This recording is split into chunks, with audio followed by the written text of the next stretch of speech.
Welcome to the Boulder City Podcast, where we interview the unique personalities in Nevada's most fascinating small town. We've all seen them coming into town, the minibuses that are taking customers to the Boulder City Airport to jump on a flight of some kind to see the wonders of the Grand Canyon region from on high.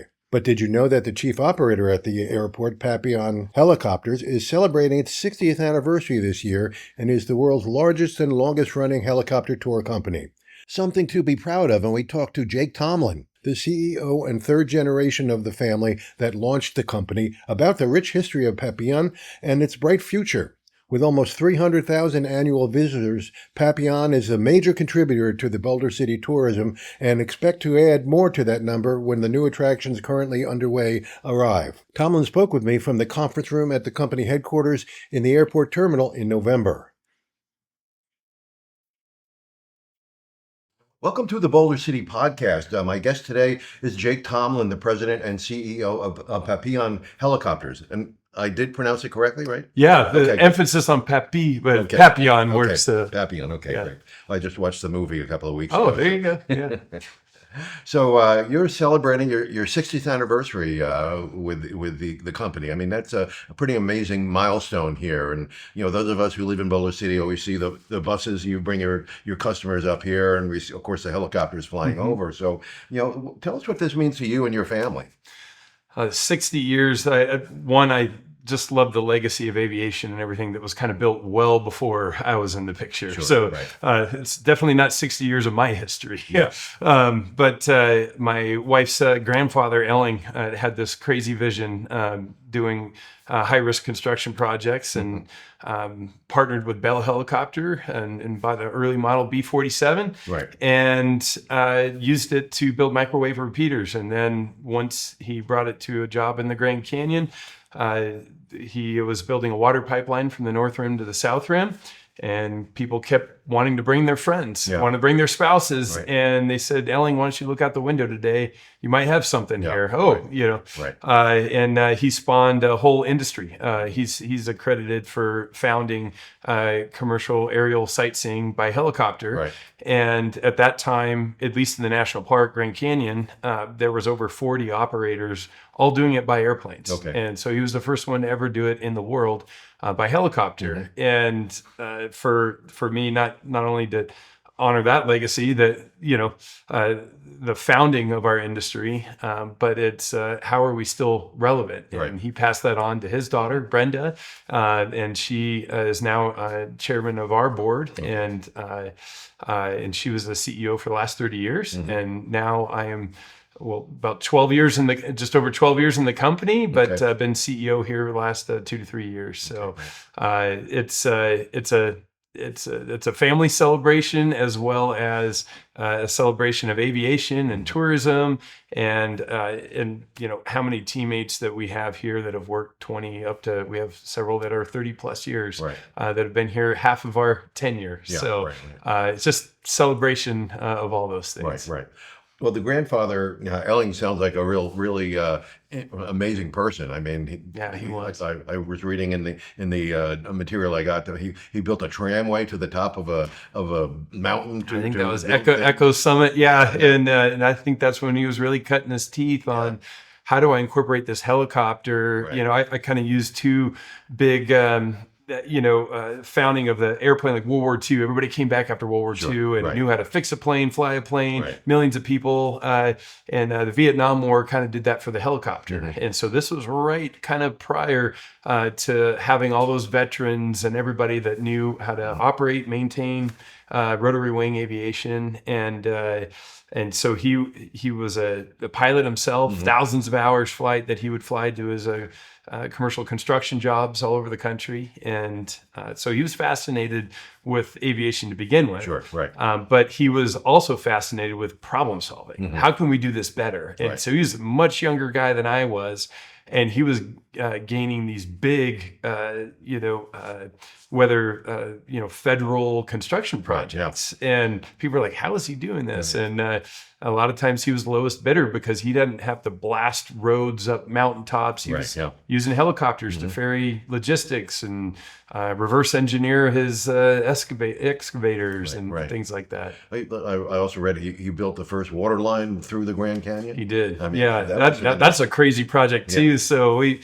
It was in the late 50s, 60s, the national park had just reached over about a million annual visitors. Mm-hmm. And at that time, that was a big deal. And they, now we're anywhere from 3 to 6 million, depending on the count.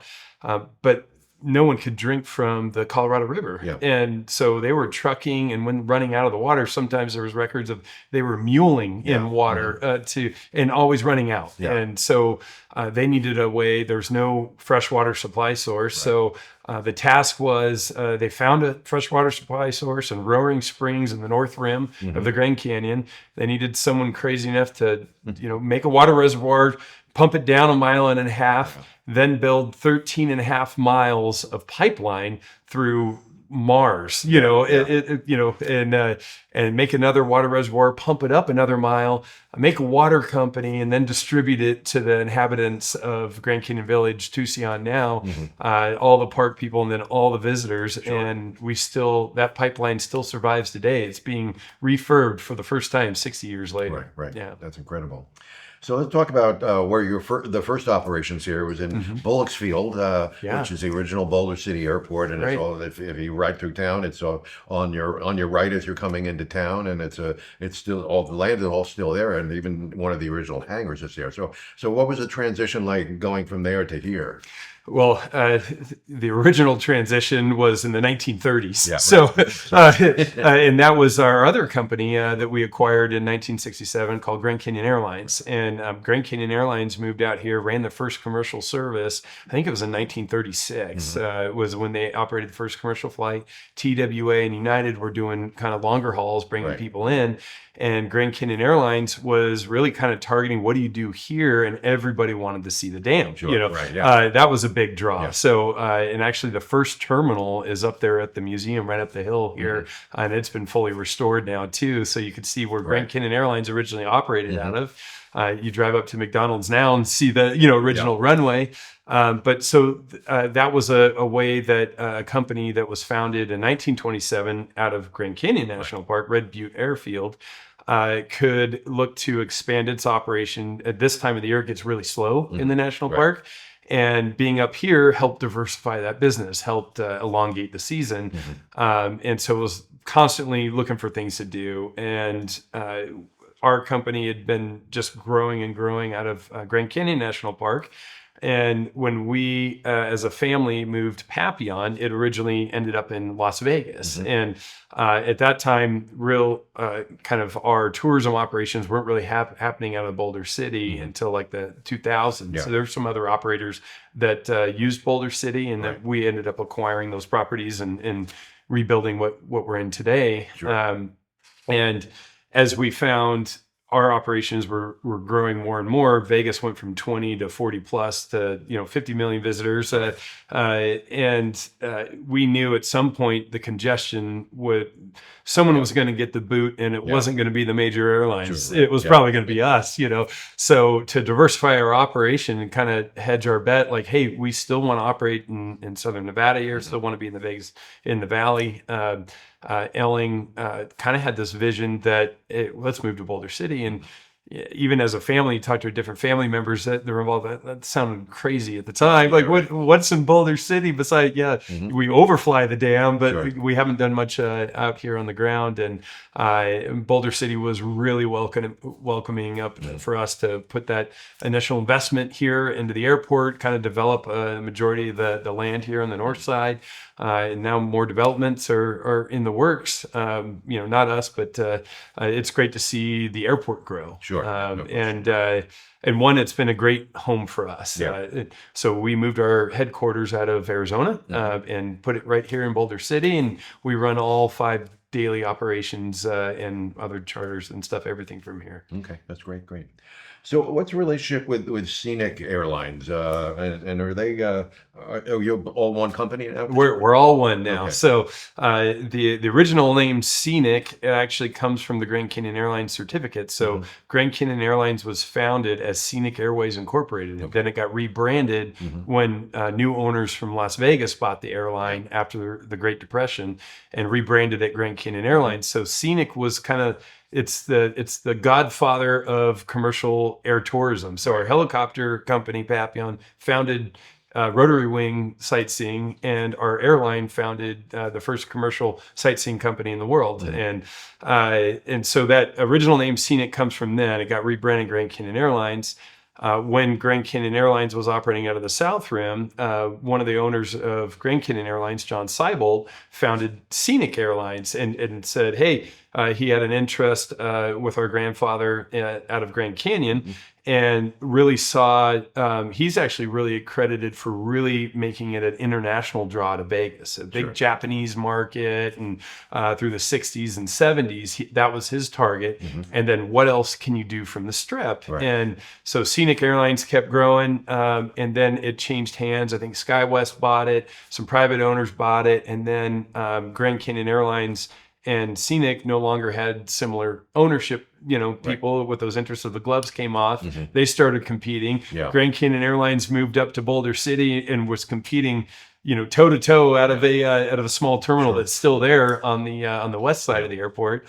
And gate 1 was Scenic, gate 2 is Grand Canyon Airlines, and then eventually I think it made more sense that these two probably need to merge. And so an offer for our family to acquire Scenic came in 2007. So we acquired them and then expanded our fleet of Twin Otters at the time, and really now had a Vegas presence. There was other fixed wing competitors and stuff at the time. And so to kind of pay homage to that Scenic heritage, we've rebranded years ago to Grand Canyon Scenic Airlines, GCSA, to kind of pay homage to Grand Canyon Airlines and the Scenic origins. Okay, great. So how many people do you take on tours each year? Oh, we've done as many as 600,000 pre-COVID, and this year I think we're probably going to be in the 300,000 that will be commercial sightseeing tours. Okay. Yeah. So how do you market your services? Oh, hundreds of different ways. Yeah. So one of the biggest demographics is international tourism. Okay, so we have everything from online travel agencies. We've got hired company representatives or consultants, whether they're in the UK or South America, and then just attending global presence. So there will be trade shows overseas. The largest international trade show always occurs in the US. We make sure we have a presence there. And it really just depends. Each nationality has different needs. Some like a really cost effective, and others want to charter all your aircraft just themselves and have more VIP experiences. And so we see everything the world has to offer. And what's really neat about what we do is, there's so much conflict in the world today, but when everybody's with us, they're all focused on the experience. No one has any differences when you're, flying over the seventh wonder of the world. We really feel what we do kind of brings unity to people from all over the world. Sure, no question. Is word of mouth an important way to get your message? Word of mouth is huge, and how I've seen word of mouth develop just in my dozen or so years here in the company is it used to be just like that, word of mouth. I'm telling stories to my friends and everything, and now that word of mouth happens instantaneously when they're in the terminal, and they're going right to their social media outlets or right to their images. Right, people can't wait to brag. Right, they can't wait to show you. Look, Mom, look what I'm doing today. So that's the social media presence. Kind of is that word of mouth. And then we get multi-generational flyers. I flew tours here with us for about 8 years, and several times this happened to me where I'm flying a real older gentleman or lady saying, "Hey, I came here on my honeymoon, and I came back and took my kids, and I'm here taking my grandkids." on our same tour that we offered 50 years ago, and that kind of that multi-generational word of mouth, it leaves a lifetime memory for you that it's unforgettable. So when you're raising your kids and stuff, I want them to have that same experience that I had. So that those are my favorite words of mouth. Absolutely, that's a great story. So what's the difference between a plane tour and a helicopter tour? Is it do you actually get to hover over parts of the canyon and look at the special things rather than look and you're right there and you fly past it? Yeah. Lots of differences between an airplane tour and a helicopter tour. Real high level, how I explain it is, at least from a helicopter, you have a little bit more intimate experience. Depends, we have the ability to land inside of the Grand Canyon. I can't do that with an airplane. But what the airline offers is more of the everything tour. And they also offer value add. So if I'm just looking for, let's say, an hour-long air tour here from Boulder City, I can do it by helicopter, I can do it by airplane. Well, airplane has more seats. We have 9 and 19 seat vessels, and then helicopter, we have 6 to 7 seats. So I can bring the cost down a little bit on that by having more people to offset, plane, pilot, and all parts and everything else. So you have a little more economical. So if you've got a family of 5 and you're looking, wow, I'm basically chartering, a really expensive helicopter, I can go on an airplane and I have a much more affordable per seat. And the airplane extends the range. So airplane's a little bit faster, carry a little more fuel. So we offer nonstop service to Lake Page, Grand Canyon National Park. That's a very expensive experience on a helicopter.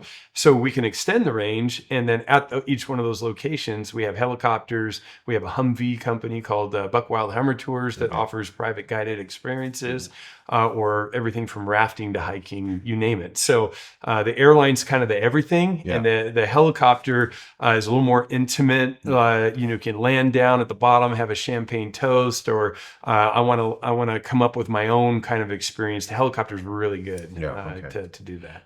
So just in terms of the air tours, how many different kind of tours do you have? Oh, we probably have 50 to 70 tours depending on the year. Even in one of our airline tours, for Grand Canyon Airlines, I might be flying to the West Rim, but there might be 5 different products in the back. That someone might be seeing the skywalk, landing on a helicopter on the bottom, going on a hiking tour, you name it. They could be doing all sorts of different tours. So even though we might all be on the same aircraft, we have different tailorable tours based off of how much time, money, and how much you want to invest in that experience. So lots of different. We're kind of like the concierge of the experience there. So how many different helicopters do you have? That have smaller ones with just a few seats and other ones with 10 or more? Well, we don't have any 10 or more helicopters, but we have everything. Our bread and butter right now, most is what we call the H-130, Airbus H-130, and that is a quiet technology, 6 to 7 seat, kind of like it feels like a Cadillac when you're in the helicopter, and it's all forward facing stadium style seats. We do have some Bell 206s that are primarily in Arizona, and why we like those is they fit really good in like our utility missions, so they can do fish and game contracts and then come back from a fish and game contract and fly passengers. And we've had those for a good time partnering with Bell since the 1960s there when the company was founded. We have some H-125 B-3Es that we do. Those are more kind of like the Corvettes. They're a lot more nimble, got a lot more power. We do everything from long line, short haul missions. We do national park search and rescue, firefighting off those helicopters, and we like them that they're adaptable, that you could put forward facing seats and they can go right into different tours. And we do have a multi-engine MD-900 that is primarily fixed on the Grand Canyon National Park search and rescue. So it does everything from a geologist survey to, rescuing you if you break your leg at the bottom of the Grand Canyon. Okay. So how do you get people here? Do a lot of people drive here, or do you get more people from the bus from Vegas? We would love it if a lot of people drove out here, but unfortunately we have to find the way. So our target demographic here is everybody staying at those hotels on the Strip. And so we operate our own transportation wing of the company, and we provide courtesy shuttle service. We provide multiple different pickup points depending on what region of the boulevard you booked in, from north of the Strip, south of the Strip. And we have shuttles coming in here every departure of the day. Obviously, if someone wants to drive here, we let the customer kind of decide, hey, would you like a complimentary pickup, or you can drive out here yourself? And we let them decide, but the overwhelming majority of people need transportation. Not a lot of people get rental cars when they come to Vegas, just because you're very Uber, Lyft, taxi cab, you can do all that for your whole experience. So that's how we get them out here. And then there's people coming from Arizona that are coming through the dam. And we're really excited about the activity center that's popping up out there, that hopefully can be another beacon of letting people know when they're coming through, eating the food, seeing the dam, that there's more things to do out here when you're coming from that direction as well. And then when the Railroad Museum opens up, that's going to be another attraction. Absolutely. So that'll work. We for like you guys, that. Like it all. So how big is your company? I mean, you're talking about all these different activities. It sounds like you have 1 million employees. Oh, dear goodness, no. We're over 400 employees now, and that was a lot of rapid growth after COVID. We pretty much had to shut everything down except for our federal contracts, firefighting and that kind of thing. And then we've been growing from 50 employees since March 18th, 2020. Now we're 400 plus, and we have 5 different locations, and that's all the way out in Page, Grand Canyon National Park, Grand Canyon West. We have a small operation at the Las Vegas airport, and then our headquarters here at Boulder City. And combined airline helicopters, we have over 60 aircraft today. Over 400 employees, over 60 aircraft, kind of all spaced apart. Our 2 biggest hubs, though, are here in Boulder City and then Grand Canyon National Park. It sounds like you need a lot of different kind of people too. I mean, you need drivers to drive the people up from Vegas. You need front desk clerks. You need obviously pilots, and I'm sure you have a few mechanics as well, right? Oh, we're very diverse. We have everything from sales and marketing, reservations, administrative, customer service, accounting functions, and that's. We're not even talking about the people who actually get the job done daily, right? We need pilots, we need mechanics, and our 2 largest parts of that labor force are pilots and mechanics every day, because drones and autonomy are not in our industry, and we don't see it happening anytime soon. So we are people to people. We have to make those tours happen by holding their hand all through the process. So we have transportation drivers, driving shuttle buses, handing them off here to customer service. Customer service hands them off to the pilot. Pilot goes off, and the pilot has a discrepancy, hands it off to maintenance. It's constant handoffs during the day. It is never boring here. Right, I'm sure. So what? Obviously, you must be looking for people all the time. If somebody wants to get a job here, how can they do that? All the time. So our biggest part of the hiring season. This is kind of like it's like a farming cycle. We get really busy, have to really expand to the demand from about May to October, and then it gets pretty like today, rainy and dark and short daylight hours. It shortens our fly window, and unfortunately, people don't travel. I think these 6 months are some of the best 6 months to go do these tours, but the majority of people want to go when it's 120 degrees, on the ramp out there, and so that's what we're built for. So this time of the year is a lot of our forecasting, planning, predicting our staffing needs for next year, and then Jan, Feb, and March, it's building that team. Being in aviation, where we're at in the industry, we're not, American Airlines or Delta Airlines, or, a lot of people come, accrue their flight hours or maintenance, experience and everything. And then sometimes they go, hey, I've been here for several years. I want to fly a jet or fly different equipment or maintain different equipment that we don't have. And we embrace that, and we like to see if that turnover occurs now, those 6 months, we look at our needs. We have feelers out, we do have some job openings depending on, just if we get any natural turnover, but those are limited this time of year. You'll see a lot more job openings come January and February. Okay, great. Sounds interesting. So you've got some special promotions going on for your anniversary here. Explain what they are and how people can get involved. We've done lots of like we just hosted Airport Day. It was one, so we're doing our intro to the helicopter flight, just celebrating. I think we were doing $60 for 6-minute flights, just getting a helicopter if you've never done it. We had a lot of fun flying the public, just locals here. And I think what we found is there's a need for people to have that initial helicopter experience. So that was one, just some short tours and that kind of thing. A lot of our partnerships, though, for our 60th anniversary, we're doing some giveaways where there's social media. So we're giving away some hotel stays and kind of multi-package type deals there for social media engagements. It just kind of depends on the event. So we'll kind of tailor some of those promos. Okay. Can people go to a website and see how to get involved with this? Yeah, they should be able to see that, or really follow us on our social. Instagram seems to be one of our biggest outlets right now. We'll be expanding. We have a social media presence, but we'll be putting more into that through next year. Okay, so great. Yeah. So what has been your experience here at Boulder City Airport? I know you said they were very welcoming when you came in. There was a little controversy last year about the private hangars, which I'm sure you weren't involved in. But what has your experience been interacting with the city government?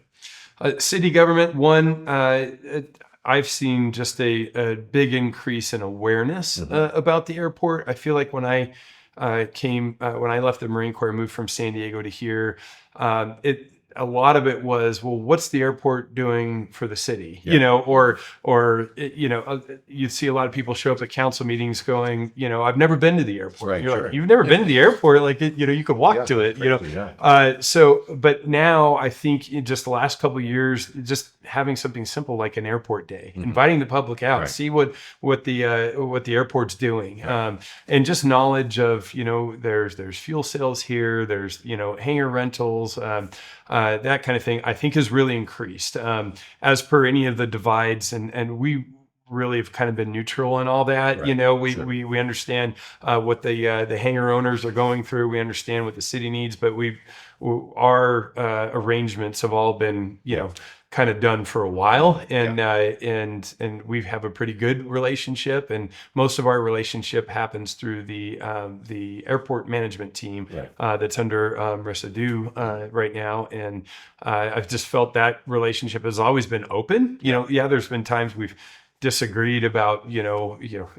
maybe running an event or doing whatever, but everything I felt has always been fair. And whether we've done an event out here or looking to scale our operation, there's been lots of openness. Sometimes we're on an airport advisory council from years past, and briefing the city on things like that. We've had employees have significant roles as a part of that, and I felt that has always been good. There's kind of an advisory council right now that works with Marissa and then members from city council have showed up, or manager and that kind of thing. And so it's been nice to see that. I felt there's kind of been an increase of engagement. So, yeah. Okay. Well, one last question. What's the future for Papillon?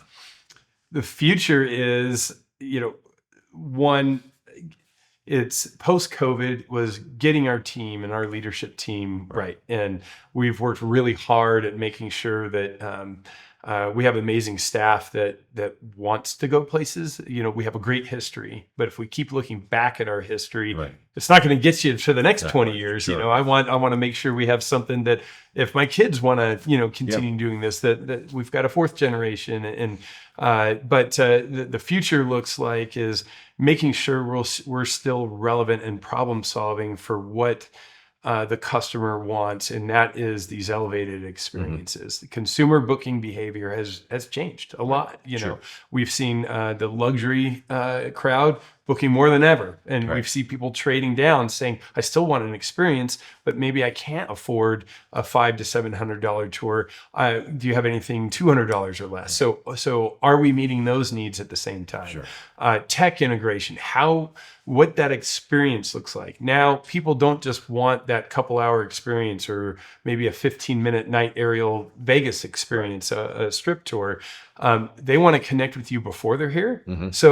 So how am I creating an experience, that excitement before they're here, right? To when they're here, every touch point counts, not just our, we've got a pilot flying an aircraft and they're doing, seeing the seventh wonder or one of the surrounding national parks. That's still the mission, making memories of a lifetime with every flight. That won't go away. But it's continuing to adapt to those behaviors. One, it's adapting to our work community, like our teammates. What do they want for belonging to an organization that's been around for 60 years and wants to be here for 60 more? How is it still fun? Are we providing a good work atmosphere? I think more improvements we can do to create better team environments. So we think we have an excellent culture here, but if we keep focusing on, we're great today, we may not be great tomorrow. So more team engagements. We had our HR department yesterday throwing a popcorn and cookie party in the break room. Things like that, unsolicited, we're just going to have fun today. Those kind of things is what we want our internal experience to look and feel like. And our outward experience of how can we overlay tech and the AI boom now to add something more, right? No one pats you on the back for delivering what you promised, right? What else are you giving for that take home? And then when they leave here, how can they continue to engage back in that experience? So I think, the before you're here, the after you're here, and those little touch points along the way is where we're going to be focusing. We've been investing in new tech, new reservation customer experience. Right now, we're going to onboarding with a new system to provide a better customer experience just through the booking process. So it's never ending. No question. Well, Jake, thanks for taking the time. And can I make a little suggestion? Sure. Maybe a Boulder City discount for Boulder City residents who you got it. Really would love to go up. Let's do it today. So we could absolutely. We'll throw a locals discount out right after this, and however you want to share that, we'd love to take care of our community. Well, I learned a lot today about you and your company and the airport, and I think a lot of people in Boulder City, like you said, never even knew this was here. So I think we'll get the word out, and hopefully you'll get some business out of that. Well, we invite everybody, if you've never been here, grab a coffee at Elling's Kitchen and just watch the operation out here through the terminal. And we'd love to have everybody. Great. Well, Jake, thanks a lot, and good luck in the future, and hopefully we can see you at the 75th anniversary. I hope to be here doing it too. So thank you. Thank you. Thanks for joining us on the Boulder City Podcast, and special thanks to Boulder City Social for helping us disseminate the program. Want to try the Papillon experience? After this podcast, Tomlin was good to his word. Papillon has developed a program that offers a 20% discount to Boulder City residents. Check with Boulder City Social for all the details. And if you have anyone you think might be an interesting guest for the podcast, please contact me at rogergros@comcast.net. So we'll see you next time on the Boulder City Podcast.